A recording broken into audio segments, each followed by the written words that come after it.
Guillermo, ¿cómo estás? ¿Qué tal? ¿Cómo estás, Trombeta? Un placer hablar con vos, ¿eh? Como siempre. Bueno, a ver, vamos a tratar de mejorar el teléfono, ¿sí? Vos sabés que en este momento, donde todas las comunicaciones están, eh, bueno, usadas, saturadas, me dice José, y tiene razón, las comunicaciones se tornan complejas.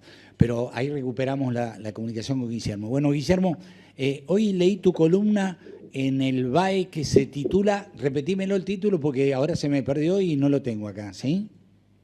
Pero con mucho cuidado, pero sin miedo. Con mucho cuidado, Con pero mucho, sin miedo. ¿Qué significa sin qué miedo. concretamente, Guillermo, como idea? Y significa como idea que es necesario para ir, no te digo normalizando la situación, pero en un sendero de normalidad, que por lo menos 9 millones de trabajadores vuelvan al trabajo. Ajá. No se puede mantener la economía, la provisión de bienes y servicios con 4,5 millones de trabajadores, y yo, bueno, lamentablemente me parece que las decisiones tomadas el viernes, el sábado van en esa dirección, pero son escasas. Vamos a seguir teniendo los inconvenientes de aprovisionamiento. Ajá. Y cuidando los protocolos de salud, que son imprescindibles, la lógica indicaría que se podría hacer. O sea, sobre 18 millones de personas que estaban trabajando en febrero del 2020, 9 millones hacen la cuarentena, empleados públicos en los 3 niveles, los que tienen mayores de 60 años, 65, las señoras que están embarazadas, los que tienen enfermedades persistentes, en fin, educación, tanto pública como privada, espectáculos deportivos, teatro, etcétera. Todo eso obviamente en cuarentena, pero lo que tiene que ver con la producción y circulación de bienes y servicios es imprescindible que empecemos a normalizar. En esa dirección, digamos, ¿no? Digo, te saco un segundo el tema económico y te pido tu opinión como dirigente político o como ciudadano de la ciudad de Buenos Aires. Se desmadró, me parece, la cosa en la ciudad. Todos sabíamos que cuando se empezara a focalizar la atención en las villas nos íbamos a encontrar con esta realidad, medio como que las estábamos evadiendo y de repente nos encontramos que explota, ¿sí? Y no sé cuál es tu opinión al respecto, Guille. Mira, obviamente esto es una interacción entre las ciencias de la salud y las ciencias de la economía. Yo te podría decir que obviamente no voy a invadir el territorio que no me corresponde y aparte que no estoy preparado, que es el territorio de la salud. Sí te digo que todos estamos en condiciones de leer. Yo te comento y te contesto con humildad, pero con suficiente precisión lo que intento decir. Me han llegado informes, hemos tenido reuniones, o sea que los médicos, hay muchos médicos peronistas, entonces reuniones virtuales estamos teniendo. Me informaron que recibieron informes muy precisos de Italia, muy precisos, donde aumentó la mortalidad de niños en febrero en Italia desproporcionadamente, producto de la meningitis. Ajá. Entonces, ¿qué tiene que ver esto con lo que estamos hablando? Y tiene mucho que ver, porque los síntomas de la meningitis, todos hemos criado niños, yo tengo 2 y hemos pasado por ese. Los síntomas de la meningitis son muy precisos, pero tenés que estar muy alerta, es como la diarrea infantil. No tenés tiempo. O sea, al menor síntoma tenés que correr al sanatorio. Claro, no corrieron al sanatorio, entonces se produjo esta situación. Yo te digo lo que pasa con clientes míos y que el sistema de salud privado ha facturado 60% menos de lo que venía facturando. Esto es, no hacen atenciones de las habituales. Y bueno, en la Argentina tenemos infartos, por la ley de los grandes números, por día tenemos X cantidad de gente que tiene infarto. No hay ninguna razón para que no tengan infarto en este momento. La pregunta es por qué no se están atendiendo. Bueno, para hacer un análisis preciso de esto y para sacar una evaluación definitiva, va a ser necesario un año. El año que viene vamos a estar sabiendo qué es lo que aconteció. Yo doy mi humilde opinión. Mi humilde opinión es, miren señores, estamos llevando la economía a un estrés tal que va a ser muy difícil volver. Yo escuché ahí algún funcionario que dijo, bueno, porque un mes una empresa no factura y no pasa nada. Bueno, evidentemente no tiene experiencia en el sector privado, es tremendo. Pues imagínate lo que es para el aparato productivo argentino que durante abril no hayamos fabricado un solo auto. Bueno, nunca pasó. Entonces, de a poco hay que ir tomando las normalidades que correspondan. Obviamente que lo de los barrios de emergencia sabíamos por el hacinamiento que iba a acontecer. Bueno, porque también es muy difícil, lamentablemente por las condiciones que viven, que puedan hacer una cuarentena. Claro. Bueno, y entonces como pero si la profilaxis es la cuarentena y no podés hacer la cuarentena, entonces hay algo en el debate que falta. No, pero si vos me decís, mira, Guillermo, esto se soluciona tomando todos los días un litro de leche, listo. Pero no hay litro de leche para todo. ¿Y entonces qué hacemos? Pero claro. El problema es que no podés hacer la cuarentena en los barrios de emergencia. No hay manera de que la gente se quede en su casa ni en las barriadas. No hace falta que sea un barrio de emergencia. Yo te invito a que venga acá. Yo vivo en Constitución. Sí. Y no es posible, y no es posible. Y no es posible, la gente está en la calle. Pero siempre estuvo, no ahora. Siempre estuvo. Bueno, entonces, esto es lo que se debate cuando las mesas son multidisciplinarias, y por eso nadie le envidia el lugar al presidente. Hay que tomar estas decisiones desde la soledad del poder. Pero él, cuando el otro día miró para atrás y tenía un médico y una doctora a su espalda, dijo, gracias por ayudarme a tomar las decisiones, yo me quedé con un sabor diciendo, bueno, ahí faltan otros personajes para tomar las mejores decisiones. ¿Quién, por ejemplo? Él es legal y legítimo para hacerlo, pero me parece que tuvo una mirada un poco sesgada. ¿Quién, por ejemplo? ¿Quién faltaba? ¿Un economista? Como mínimo, los expertos que tienen que ver con el aparato productivo y que no necesariamente son economistas. Sí. A mí, un gobernador, el gobernador de San Luis, es un experto en economía y no estudió economía, pero tiene tantos años de gobernar que es un experto y me ha tocado hablar con él y yo lo digo con conocimiento de causa. ¿Quién le puede negar, al margen de lo que uno puede opinar, a Moyano, que es un experto?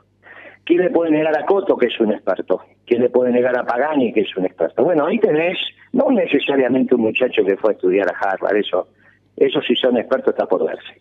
Los otros están probados en combate. Los gobernadores, los intendentes, los empresarios que uno conoce, al margen del tamaño de la empresa, los dirigentes sindicales. Ese es el comité de expertos del aparato productivo. ¿Ese es el Consejo Económico y Social del que alguna vez se habló? El otro día hablamos con Dualde y él me decía, con Eduardo Dualde, y él me decía, es necesario que armemos eso. Me decía lo mismo que está diciendo vos. Es decir, acá falta la productividad, acá faltan los sectores productivos. Es decir, los sectores productivos se tienen que, de alguna manera, explayar en relación a este tema, ¿sí? Eso es lo que decía Dualde. Yo sé que San Luis tiene muy pocos casos, y si tiene, y no sé si la verdad pero me parece que es una provincia que está ahí en la límite inferior. Sí. Ahora, yo de los que conozco, no te digo que conozco cantidad, pero la actividad razonablemente se va manteniendo. Hay un nivel, los productos que vienen de San Luis, que se producen allá y vienen,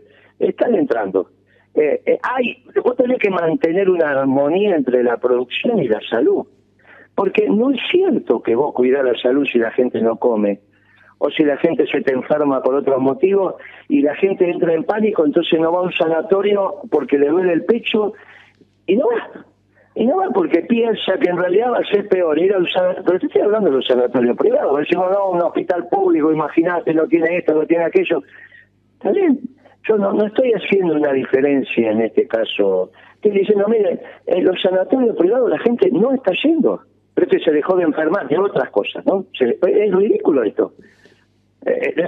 La lógica de la vida te dice que esto no puede ser cierto. A mí me tocó estar con una de las clínicas especializadas en el tema de enfermedades coronarias y demás. Me dijo, ¿pero qué es lo que pasa? Ya insiste, me decía, ¿pero qué pasa? Durante 30 años que estamos nosotros, todos los días de Dios tenemos esta cantidad de infartos y ahora resulta que hace 3 semanas que no hay un infarto. Hay algo es necesario reordenar. Ayer lo vi, perdóname que te interrumpa un segundo, Ale, y está Gustavo en línea, así que participa cuando quieras. Ayer lo vi a Velocopit con Fantino, ¿no? Después en algún momento te pido que abramos un segmento respecto al tema de los medios de comunicación en el medio de toda esta historia, ¿sí? Y Velocopit, bueno, decía las dificultades que tiene la salud privada, las clínicas privadas en este momento. Y es indudable que la gente confía mucho más en la salud pública que en la salud privada. Por lo menos acá en la provincia de San Luis, yo no tengo ninguna duda que la gente prefiere atenderse en el policlínico, aún teniendo obra social, que hacerla en una clínica privada. No sé, digo, esto acá funciona así. Y en muchos lugares funciona así, en muchos lugares del país funciona así. Bueno, en San Luis puede ser, yo te aseguro que acá es al revés. Los trabajadores pagan un plus teniendo la obra social y van a la prepaga, pero no es la contradicción entre público y privada, porque el sistema público no podría hacerse cargo del universo de la salud, porque es como de la misma manera que la educación pública no podría hoy hacerse cargo del universo de chicos de la Argentina si no existiera la educación de gestión privada. Sí. La salud puede tener gestión privada o gestión pública. La educación puede tener gestión privada o gestión pública. Pero la salud es una sola en la Argentina. El ministro de Salud es el ministro de las dos saludes, no es que hay un ministro de la salud privada. Claro, sí. Claro, bueno. Entonces, vos tenés que velar. ¿Qué sentido tiene que el ministro de Salud monopolice la compra de respiradores? ¿Qué haces con la gestión privada? ¿Lo dejas sin respiradores? Estas son cosas pero son elementales. Sí. Son elementales. Imagínate vos que el ministro de Educación diga, de ahora en adelante, todos los pizarrones y todas las pizzas que se fabrican en la Argentina son para la escuela privada, pública. Y la privada, no sé. Y entonces, para el ridículo, si vos tenés un montón de chicos que se están formando en la gestión privada y tenés un montón de argentinos que se curan en la salud privada, vos lo que tenés que velar es por la salud. Sí. Es obvio que un gobierno popular tiene que fortificar para los desposeídos de la patria la salud pública y la educación pública. Pero vos velás por el conjunto de la salud y por el conjunto de la educación.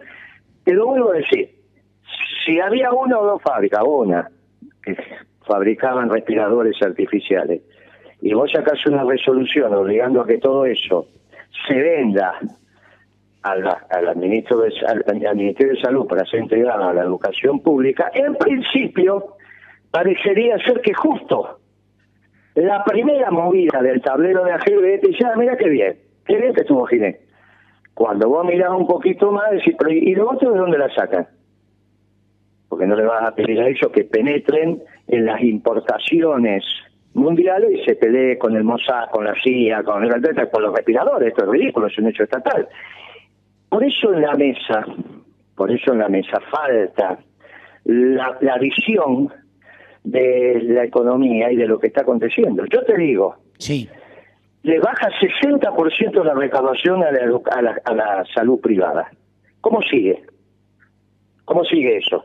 No hay ninguna posibilidad de que si los sanatorios de gestión privada colapsan, todo sea atendido por los hospitales públicos. Es imposible. Sí. No da la dotación. Bueno, ¿esto desde dónde se mira? Y desde una cabeza integral que tiene que tener el señor presidente, porque él lo conozca, no, porque se lo dicen. Ahora, si las cabezas que están hablando con él en este tema específico están sesgadas, las decisiones van a estar sesgadas.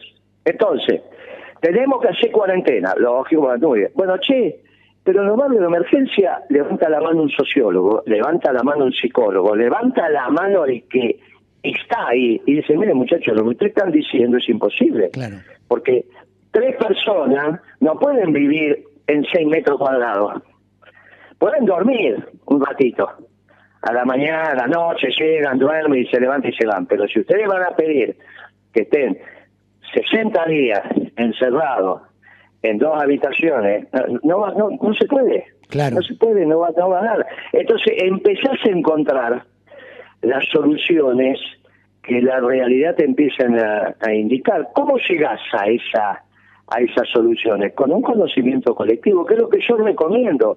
Miren, dejen que las cabezas vinculadas al aparato productivo, no los economistas doctorados en Harvard, eso es una tontería, los que conocen el aparato, los gobernadores, los intendentes, los empresarios de FUTE, los dirigentes sindicales, formen un consejo. Mire, Fernández, si esto no se normaliza, no hay posibilidad que el mercado esté abastecido. Lo dijo Kicillof en la última conferencia de prensa. Sí, ahora, ¿se sabía esto? Y claro que se sabía.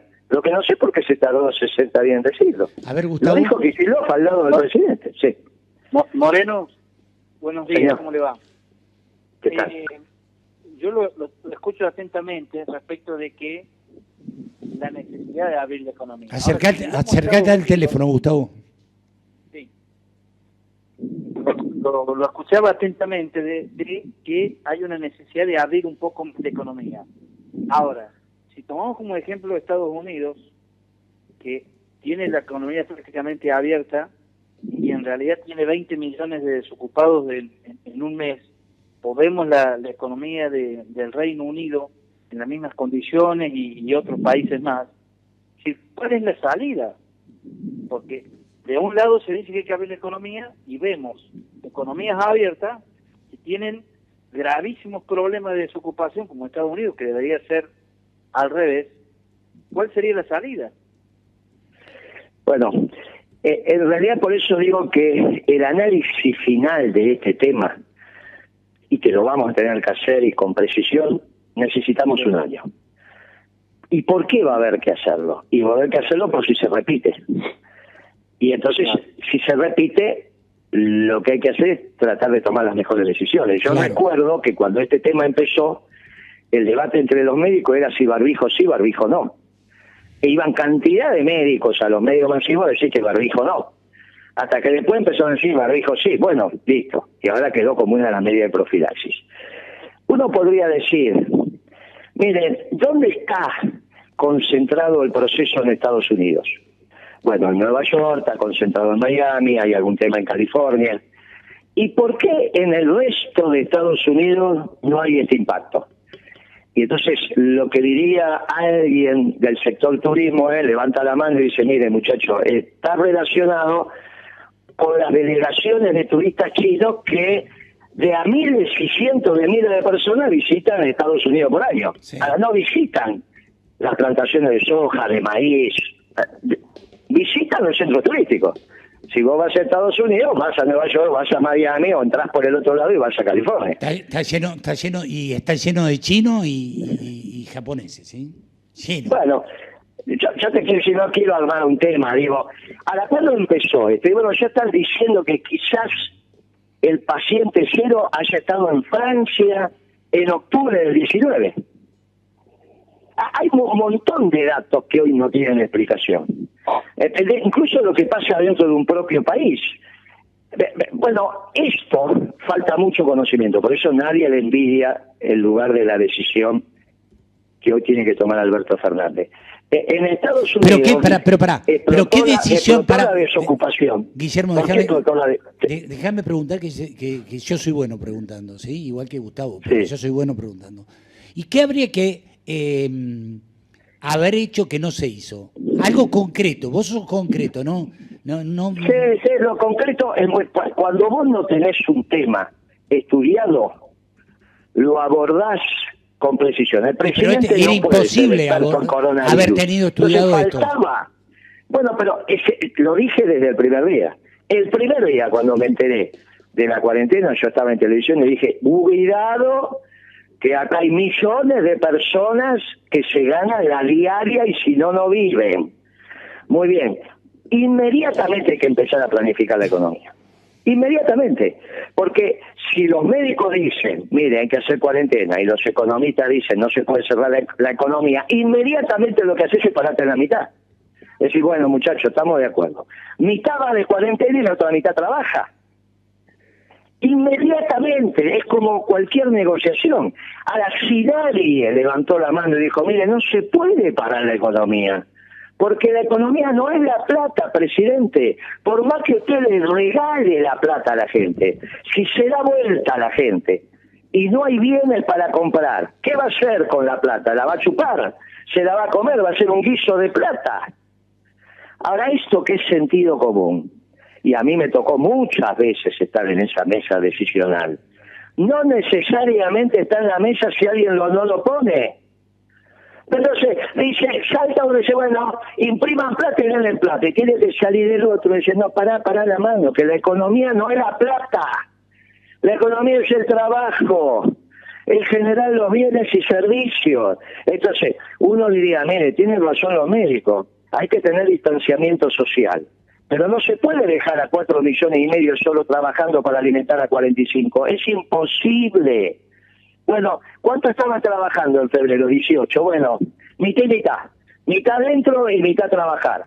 Y mira que parece una tontería, pero hoy tendríamos abastecido el mercado. No hubiésemos tenido las dificultades de precio que hemos tenido y que vamos a seguir teniendo en la medida que no se abastejan los bienes y servicios.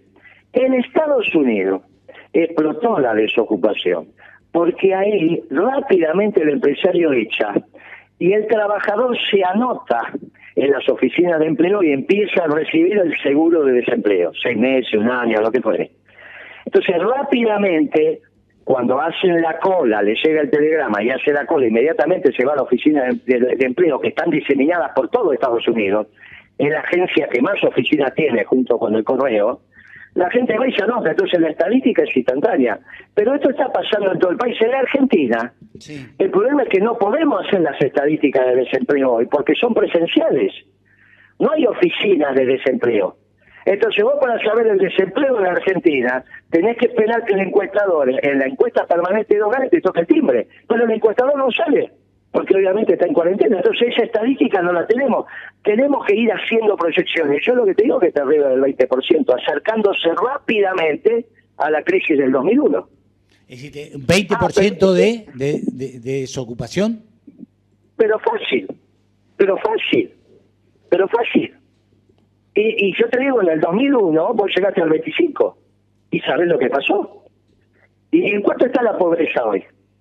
Y vos decís, no, mirá, Guillermo, la pobreza por ahí un poco menos en cantidad de crecimiento, o sea, en la tasa de aceleración de la pobreza, porque están los planes que no había en el 2001. Es cierto, sí, esa plata llega, pero el problema es que si la plata llega, se dan vuelta y faltan los bienes. Porque la gente no solo compra en los supermercados están abastecidos, sí. Ahora, cuando vos penetrás y vas a los almacenes de proximidad, y te cantan la justa, y te lo dicen. Un día falta esto, el otro día falta lo otro, y bueno, pero es que y entonces en el medio te pasa lo que te pasa con los precios. Pero es obvio que iba a pasar esto. Mire, si usted saca la producción de la calle y aumenta la cantidad de plata, hay que tener un doctorado en Harvard para saber que te vas a tener lío con los precios. Y no. A ver, Gustavo. No, es sentido común. Moreno, Argentina está en un momento de crisis que se coayuda, digamos, con la negociación que está teniendo con los bonistas con el tema de la deuda externa.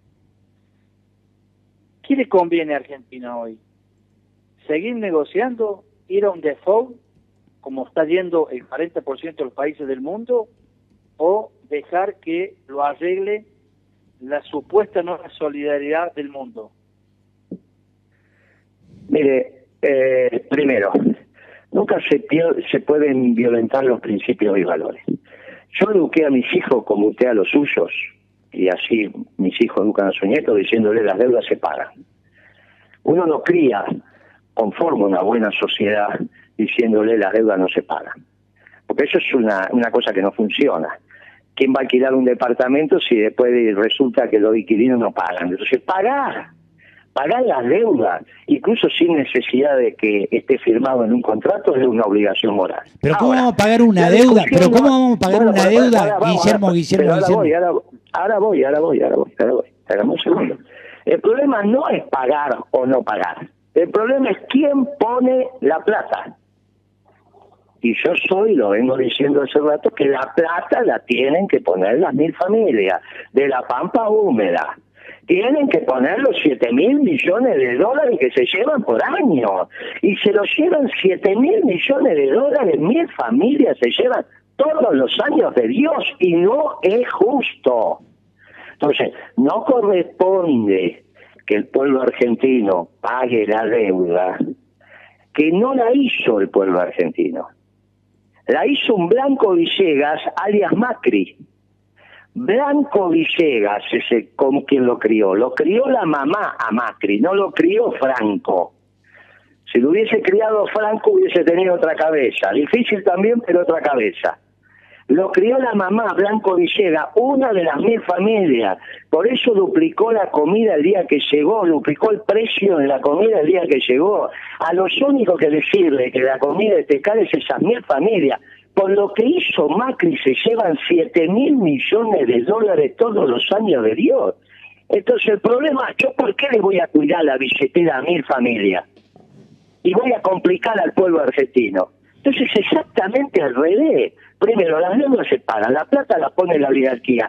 De esa manera no entro en default y no pierdo el crédito comercial de un industrial que me tiene que traer insumo, me tiene que traer una máquina y se va a quedar sin crédito comercial. Entonces es ridículo esto. Ahora, la influencia de los medios, y ahí vamos al final, es de tal envergadura. Total. Que la sociedad rural te dice cómo te tenés que vestir. Y entonces las señoras van en invierno y usan capelina, porque les parece que la capelina, y resulta que la capelina es para el sol. Y te dicen cómo te tenés que vestir, cómo te tenés que comer. Bueno, y esa influencia, que es la influencia cultural, se da también con los medios. Mi amigo y tu amigo, Alberto Salmí, dice algo que yo lo suscribo absolutamente. Él dice, y lo sostiene, que estamos viviendo un proceso similar al acontecido antes del 2015, cuando ganó las elecciones Macri. Que los medios de comunicación están trabajando para Macri o para la oposición al gobierno peronista y de alguna manera están influyendo notablemente en la opinión pública. Y yo creo que tiene razón. Y sabe que yo creo que tiene razón y no estamos haciendo nada, o los que pensamos diferente, o los que estamos anclados en el peronismo o en el campo nacional y popular, no estamos haciendo nada para tratar de modificar ese status quo. Estoy leyendo a Kachanowski, que en lo que tiene que ver con la economía es el vocero de este sector. Y dice, veo muy probable para las elecciones de 2021 que se forme una fuerza de centro-derecha que levante la cultura del trabajo en vez de la cultura de la dádiva. Hijo de mil puta. Pero escúchame, es decir, él defiende al que de alguna manera nos sometió a esta situación oprobiosa que estamos viviendo hoy. Que diga claramente que Argentina se va a construir con trabajo y no con planes sociales. Y el tipo aparece en todos los medios de comunicación. Hoy es un exégeta de la economía de no solamente de la Argentina, del mundo. Roberto Kachanowski, que vos lo conocés mejor que yo, Guillermo, ¿sí? Dice estas cosas. El problema es que nosotros los peronistas somos los únicos que decimos que hay una sola clase de hombres de los que trabajan. Y cada vez que hubo un gobierno peronista, en la Argentina se trabajó a full. Y la prueba fue el gobierno de Kirchner. Y la prueba es San Luis. Se trabaja y no le tenés que dejar la bandera del trabajo a ellos. Porque nosotros levantamos el trabajo. Nosotros somos la Argentina productiva, ellos son la Argentina oligárquica, que viven de rentas, pero está todo mezclado. Y el problema es que el presidente dice que es un gobierno de coalición no peronista, y que él es socialdemócrata no peronista. Y entonces Alfonsín termina diciendo que esta es una economía radical, y que esta economía es más radical que la que fue Cambiemos. Y vos lo tenés que haber escuchado a Ricardo Alfonsín. Sí, obvio, amigo mío. Entonces, ¿qué tengo que decir yo como economista peronista? Y lamentablemente Alfonsín tiene razón. Ahora, el problema es que si es una economía radical, ya sabe cómo termina. Sí. Claro, y en el medio vos me decís algo que es una verdad tremenda. Sí, pero la gente dice que este es un gobierno peronista. Ah, sí, claro que lo dice. Pero el presidente del Banco Central, ¿qué es? Radical. El ministro de Economía, ¿qué es? Hincha de Gimnasia de Grima, el único que se sabe. La recaudadora, ¿qué es? Desarrollista. Bueno, para un poquito, entonces. Decime, ¿cómo es esto? ¿Dónde está la doctrina peronista en la política económica? Ah, no, es que todavía no, porque en realidad primero teníamos que arreglar la deuda. Pero ¿cómo primero vas a arreglar la deuda? Si para arreglar la deuda primero tenés que tener la política económica. Esa no es. Y bueno, y ahí te metiste en un embudo que cómo va saliendo esto. Claro, y encima, sobre llovido mojado, te vino la pandemia. Y la decisión que se tomó, y yo no la estoy cuestionando porque la acato, pero estoy diciendo, mire, me parece que tendría que, ahí faltó mirada de otro lugar. Es decir, mire, presidente, con 4,5 millones, que son los que van a trabajar, no van a estar los bienes en el mercado. Y si usted a su vez va a imprimir plata, es obvio lo que va a pasar, porque la facturación bajó un 40% promedio las primeras 4 semanas de cuarentena contra el mes de febrero. O sea, 4 semanas contra 4 semanas sobre el 52 que tiene el año. Entonces, con 40% menos de facturación, y vos imprimiendo plata, ¿qué es lo que pensás que va a pasar? Y lo que está pasando. Entonces, ¿cómo hubiese sido mi humilde opinión? Mire, por lo menos tiene que haber, por lo menos 2. Yo humildemente, son 4 comités. El de salud física, el de economía, el que entiende la sociedad en su conjunto como objeto de estudio, que son los sociólogos, y después la salud mental. Pero bueno, por lo menos 2 tendría que haber habido. Por lo menos 2, que es el aparato productivo y la salud. Bien. La salud, en este caso, física. Y vos entonces abordás la problemática diciendo, está claro, mire, levanta el sociólogo la mano.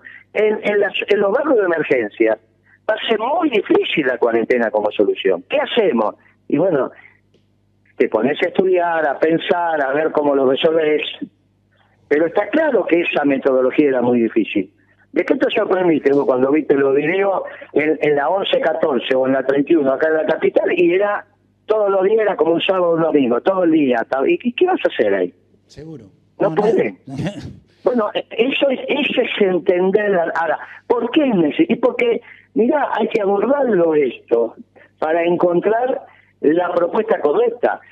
Lamentablemente no había experiencia, se tomó la decisión y acá viene una construcción metodológica para la toma de decisión. Vos no elegís el presidente porque es experto en un tema.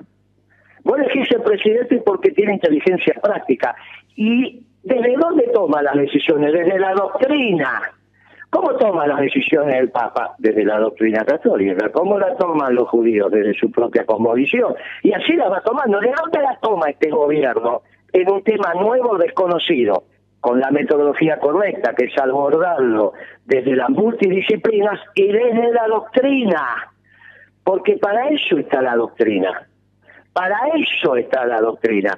Para que te dé el marco de decisión. Entonces, vos no tenés ahora a Kachanowski, que nunca priorizó el trabajo, porque no me van a venir a decir a mí que Martínez no priorizaba el trabajo. Está bien, y todos estos trabajaron ahí, que priorizaba el trabajo a quedarse con la bandera del trabajo, que siempre fue una bandera peronista. Tal es así que nuestra doctrina dice que hay una sola clase de hombres, por eso no hay lucha de clase, hay una sola clase de hombres los que trabajan. Y cuando uno habla de trabajadores, inexorablemente tendría que hablar de peronistas. Ahora resulta que hablar de trabajadores y hablar de Kachanowski, bueno, estamos en un día bárbaro. Claro. Ahora, si le dejaste el campo orégano, se lo dejaste. Mira, cuando nosotros éramos chicos, te estoy hablando de 16, 17, 18 años, el Partido Comunista hacía las manifestaciones con las banderas rojas. Y nosotros llevábamos la celeste y blanca. Después el Partido Comunista se dio cuenta que eso no andaba y empezó a llevar la celeste y blanca. Bueno, vos no tenés que regalar la bandera. Las banderas son tuyas. La bandera del trabajo es una bandera de conformación peronista. Y por eso nuestro núcleo duro y la columna vertebral es el movimiento obrero organizado. Ese es tu lugar. Sí. Entendiendo lo que se está diciendo, parecería que el presidente ha sido pragmático por demás, como que ha dejado, digamos, algunas banderas del peronismo y de alguna manera se ha rodeado, ha tomado determinaciones no en base a la doctrina peronista. ¿Esto lo ve así usted? Y no hay duda si él mismo dice que es socialdemócrata. No hay duda. Esto podría estar en discusión cuando yo lo dije hace meses atrás. Miren que se está eligiendo un muchacho que yo lo conozco hace 30 años y tiene una cabeza socialdemócrata. No, Moreno. Bueno, pero lo dijo él. Él lo dijo en el reportaje con Perfil. Él lo dijo. Sí, yo soy socialdemócrata y quiero que el peronismo sea un partido socialdemócrata. Pero no conforme con eso, Alfonsín acaba de decir que esta política económica es radical. Uno tiene que decir, mira, confesión de parte de...